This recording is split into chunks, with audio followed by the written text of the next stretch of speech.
Walter Cox of Charleston said, "Nobody is more qualified in military justice than he is.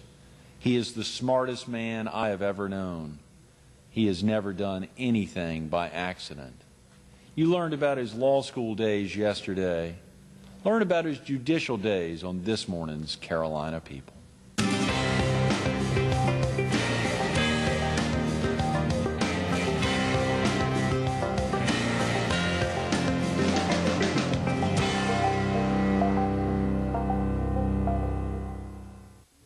Good morning. Welcome to Carolina People. This morning we're at the Myrtle Beach Herald.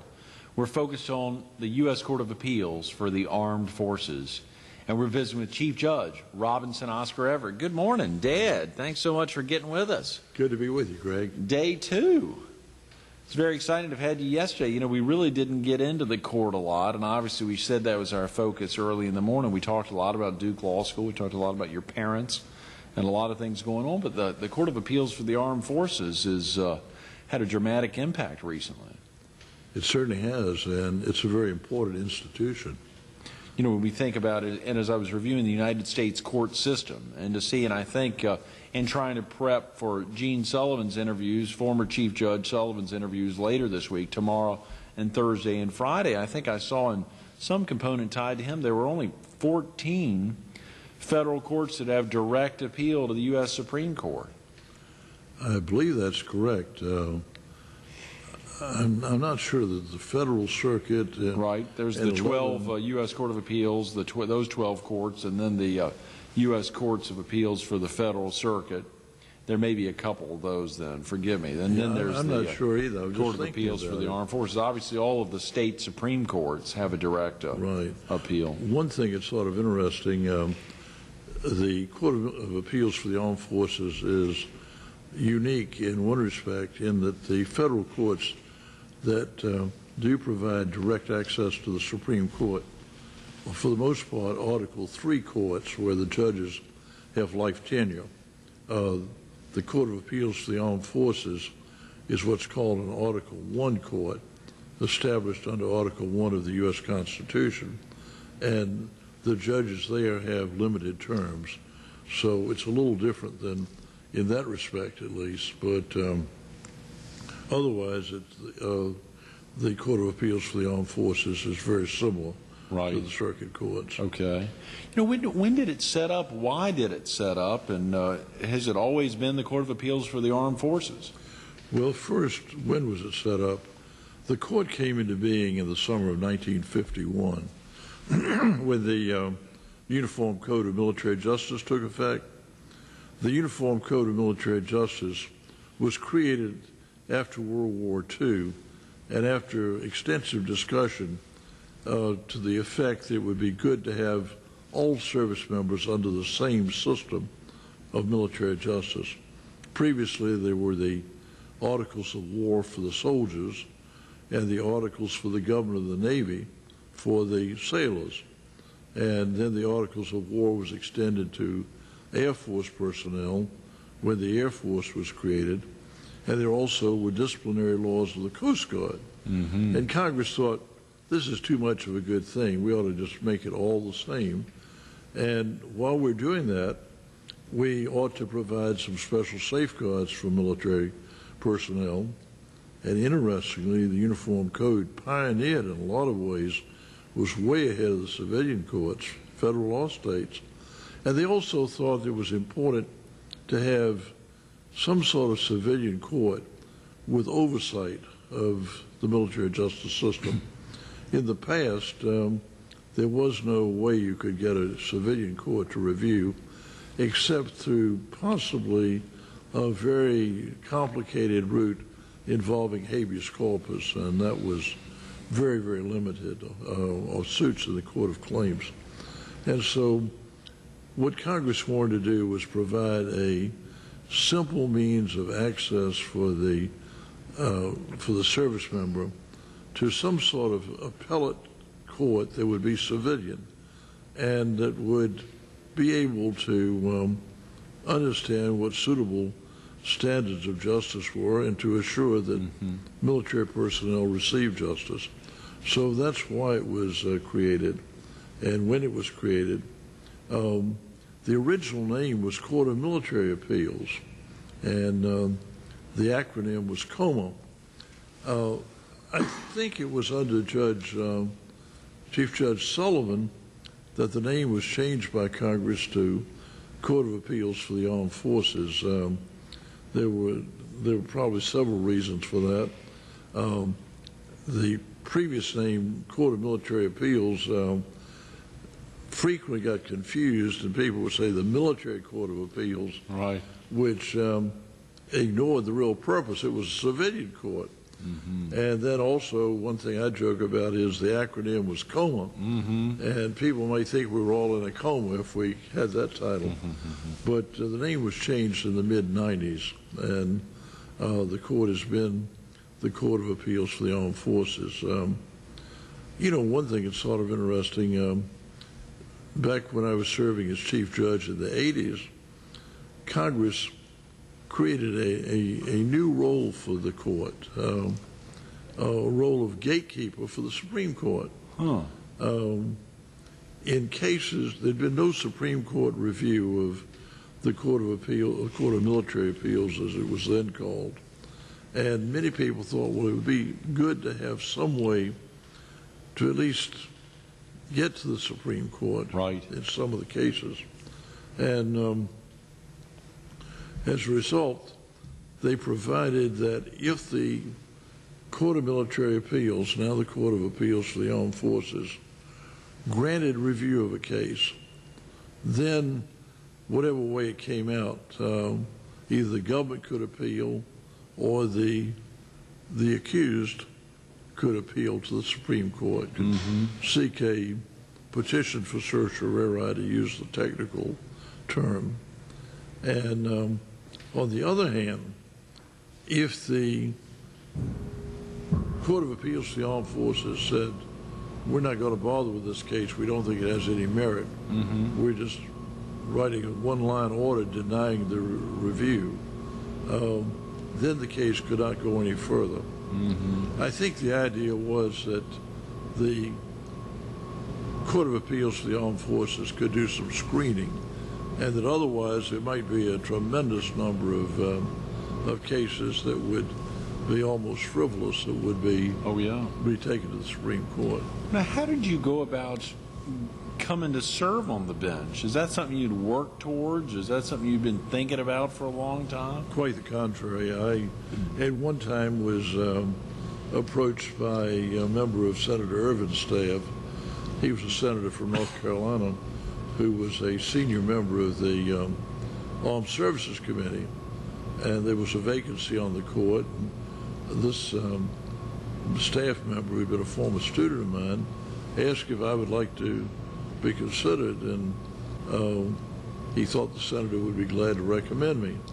I had worked for Senator Everett at one point as a counsel, and so I had that opportunity, and I said, no, I'm very happy teaching, practicing law with my parents, doing some other things, and I'm not interested. But then in the late 70s, I was in Washington doing a brief tour of Air Force duty. I was a reserve colonel at the time, and there was some sort of social function, and a two-star general who was a friend of mine and who was the deputy JAG of the Air Force called me aside and basically said, would you be willing to be considered as a person to fill the vacancy that we think is going to come up soon on the Court of Appeals for the Armed Forces, the Court of Military Appeals at that time. And what apparently was going on, this would be of particular interest to your South Carolina audience, was that Senator Strom Thurmond, who was certainly one of the leading members of the Senate, had apparently had in mind that when there was a district court vacancy in South Carolina, right, he would nominate for it Judge Matthew Perry. And Judge Perry was then serving on the Court of Military Appeals. And so that was something that was going to happen sometime in the not too distant future, and ultimately did happen. And of course, Judge Perry became a very prominent, outstanding judge down here. Absolutely. Just as he'd been an outstanding judge on the Court of Military Appeals. But in any event, the general who was Deputy JAG of the Air Force thought this vacancy was going to occur, and they were very anxious to have someone on the court who they thought might understand some of the history and background of military justice. There had been sort of a running battle between the Pentagon and the chief judge of the court at that time, and I think that was part of it. The General Counsel of DOD had basically recommended the court be abolished and the cases transferred to circuit courts.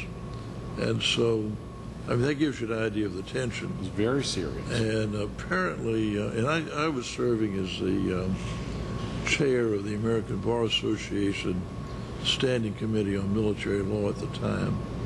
And I guess the people of the Pentagon had known me. They knew that I had some military background.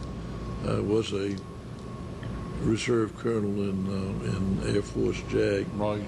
And so the Air Force apparently decided to put me forward as their candidate if I were willing to do it. And I felt a sense of duty and thought, yes, I could probably be of some help.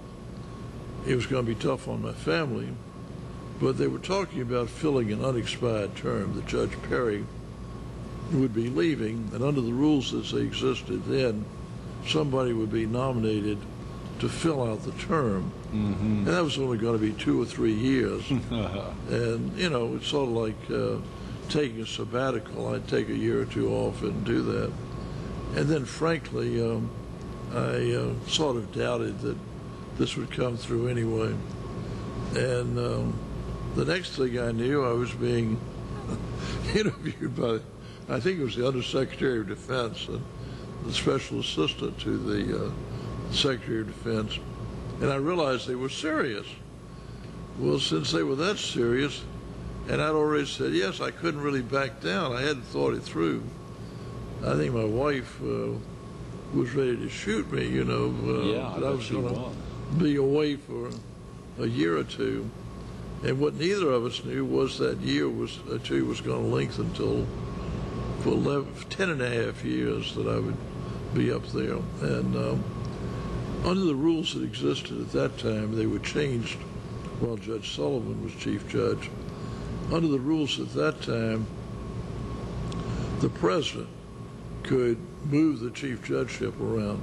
Okay. So there was a chief judge who was going to be on when I got there, but apparently it was anticipated that he would no longer be the chief judge, and that the person that was coming on, if I were coming on, would be the chief judge. And it was sort of, that's a little embarrassing when you come on and the guy who's been running the show is suddenly demoted, as it were, to being the junior judge. Yes.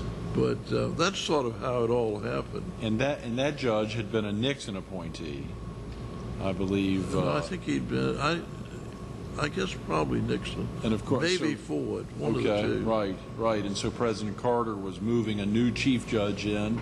Yeah, if the president had the ability to make the chief judge, why wouldn't President Reagan, when he took office, have moved you out of that? I mean, oftentimes it sounds like it was done on a political basis.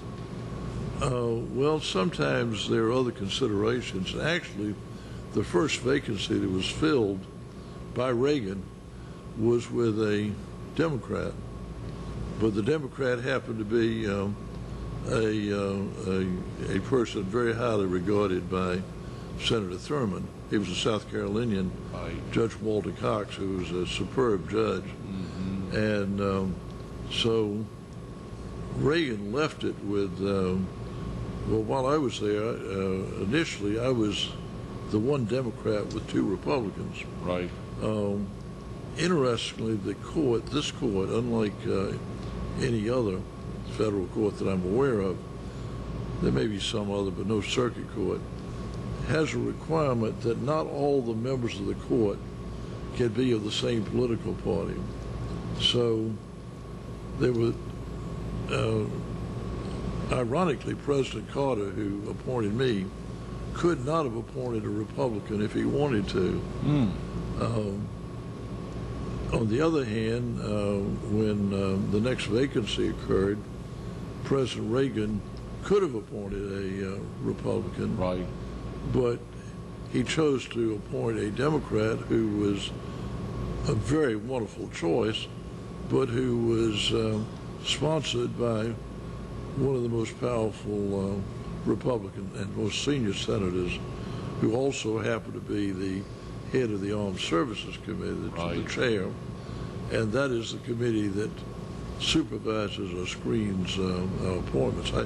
I guess he was actually Thurman. I think he was the ranking minority member. Right, right, sure. Well, of course, he was supported by Senator Hollings as well, the Democratic senator. Absolutely. And then President Reagan's next appointee will be our guest on the show the rest of this week. And ironically, that particular appointee had to be a Republican. Jimmy Carter had the difficulty, he was constrained, he could only appoint a Democrat, or at least he could not appoint a Republican. And Reagan was under the constraint that he could not appoint a Democrat. I guess neither one of them really bothered too much about that. Right. I'm sure they didn't. I'm sure they didn't. What kind of cases did y'all hear? We've only got about 10 minutes, a little less than 10 minutes. Can you share with the viewers what kind of cases are being heard? Okay. There are two types. One would be the same sort of thing you see in a civilian court. It could be murder, rape, robbery, burglary, grand larceny, theft of government property. The other class of offenses are the purely military: desertion, AWOL, disobedience of an order, dereliction of duty. Right. Certain types of offenses in combat, shirking hazardous duty, things of that sort. The biggest number of cases we were getting when I was there, and boy, they came in droves. Our caseload rose to over 3,000 cases a year, and right now I think it's about less than 1,000. Before I was there, it was in the 1,500, 2,000 range, but with the drug cases, because as a result of Vietnam, the war in Vietnam, the military became infected with sort of the drug culture, and there are strict rules and regulations against the use of drugs if you're in the military, but people violated those rules, and the military took it very seriously because they did not feel that people with drug habits and addiction should be handling military weapons and be responsible for the safety of others. So there were a tremendous number of cases, and those of course can arise in the civilian community, but at that particular time they were particularly a problem in the military. We got a lot of drug cases, and we had the occasion to handle for the first time some of the problems that result in that when you're enforcing drug laws. To what extent can investigators come in and make a search? Under what circumstances? Under what circumstances can they shake you down for drugs, and so forth? We had a lot of cases of that sort. We had a couple of interesting espionage cases. One of them, which was defended by in our court by a very celebrated lawyer, F. Lee Bailey, involved an Air Force lieutenant who had delivered some very important materials to some very important information to the Soviet embassy in Russia, I mean in Washington. This was at a time when the Cold War was going on. Right. And the FBI apparently had cameras set up to screen who went in and out. this guy comes to the door of the Soviet embassy on May Day. They were having a celebration inside. They think the doors are locked, and he shoves some secret information through an aperture in the door. Apparently, the Russians thought that it was, they thought it wasn't for real, that it was somebody trying to create a problem for them. In any event, the FBI arrested this guy. They had the place under observation, and then the military decided to try him for espionage. And he made a full confession after they had promised him that if he would identify the members of the spy ring, then he would not be prosecuted. Mm-hmm. It was very important to know who the members of that spy ring were. Sure. And he says, I am the spy ring. This was my own idea. There's nobody else I can name. They thought he was lying. They run him through 2 or 3 polygraph tests. It checks out. And there's a strange situation. A guy who's been caught committing espionage and who has been promised immunity from prosecution if he tells the truth, and he tells the truth, and he's the only guy. That was a tough one. And yeah, how'd that case turn out? I mean, obviously it's all public record now. Yeah, it was a 2-to-1 decision, and we decided if the government makes a promise, they got to abide by it. The dissenting judge felt that the information, his statements should not be admitted, but that he should be subject to prosecution. I'm not aware of any case anywhere else like that one. So we had some weird cases. That's fascinating. I remember there's a provision in the Uniform Code that raises some very interesting speech issues, free speech issues. It says that any officer who makes contemptuous remarks about the President of the United States, the Vice President, 2 or 3 other people or public officials, the governor of the state where he is stationed, or the legislature of that state, can be tried by court-martial and sentenced to dishonorable discharge, dismissal of officer, and confinement. And there was one case involving an officer down in Texas who had a label on his car saying something like Nixon is a crook, or Nixon is a warmonger. I don't remember the details, but it was contemptuous. And the fact that he was in the military came to light. He was not in uniform. And so they prosecuted him, convicted him, and threw him out of the service. And the case went up to our court, which upheld the conviction, upheld the statute. You all upheld the statute. I think it raises very interesting free speech issues. There was another case which involved a rabbi who was a chaplain, and he came to testify in a court-martial and had on a yarmulke. And the judge apparently said, please take off the yarmulke, and he didn't do it. And then ultimately he was proceeded against, as I recall. Maybe it was administratively, but it did involve the question of the constitutionality of, making him take off a religious symbol. Right. So some interesting issues of that type. Murder cases, fascinating ones. And of course, all the cases were heard in Washington. We've got just a couple of minutes. We're rolling up, and I'd love to get you back tomorrow, but we've got Chief Judge Sullivan tomorrow, Dad. Oh, you're going to have a great time. We're really in a difficult position. But the cases were heard in Washington. You all heard cases how often? We heard them probably once a week, 10 months a year. Is that right? But we also were constantly reviewing petitions to decide whether we would grant a hearing. We'd grant a hearing in about 1 out of 10. But it was very exciting. Real quick, TV in the courts, and we don't have time to talk about Project Outreach, but the Court of Appeals for the Armed Forces had a fascinating position in TV in the courts. We got less than a minute.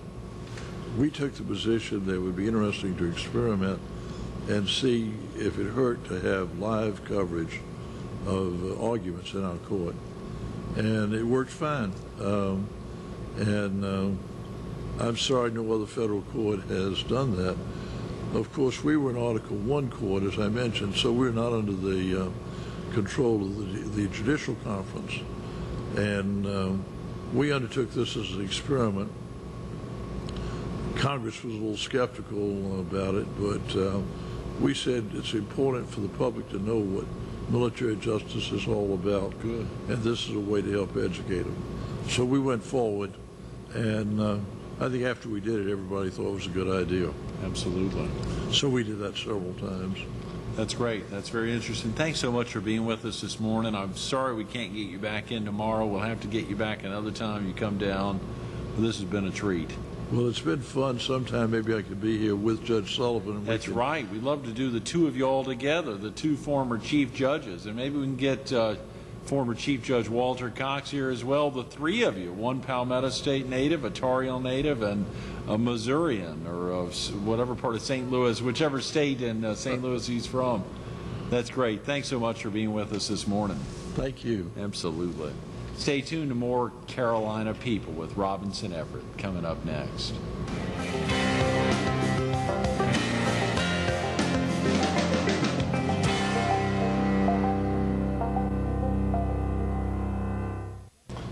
'56 was a big year. Big year. The guy was age 28. He puts out the seminal textbook on the armed forces, military justice in the armed forces of the United States. Think about that, age 28. It's an incredible opportunity. It was also a big year. He returned to the Duke Law faculty. He taught there in 1950 at age 22, took 5 years off, came back in '56. He's been there at the Duke Law School since 1956. Think about that. It'll be 50 years next year. We got to talk a lot about the Court of Appeals for the Armed Forces, its founding, a lot going on. But think 50 years have passed. A lot's happened in that time. Sorry we don't have more time with him. Professor, Judge, Robinson Oscar Everett, thanks for everything you do.